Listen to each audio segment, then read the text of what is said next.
If you do use lockdir to lock your file and folder or hide your file and folder from Windows PC, then sometimes you get forget your lockdir password. So here how you can fix this issue. This is my lockdir file. I'm locking this all the folder and files with the lockdir extension.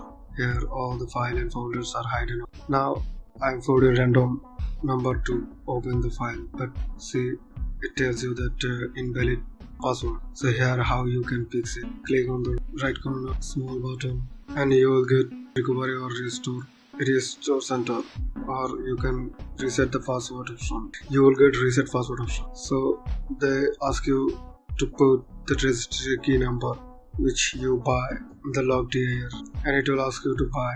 You don't have the registration key number, so here how you can fix it. Here you can see registration failed because of invalid registration. Go to the internet option and click on open a network settings option and change that option. Open network and internet settings. Right click on it and right click on the internet icon and go to the network and internet settings and click on Ethernet and disable the internet and put any number to the registration key. It will reset the password instantly. So here your password is 123456. Put the password and unlock your file. Thank you.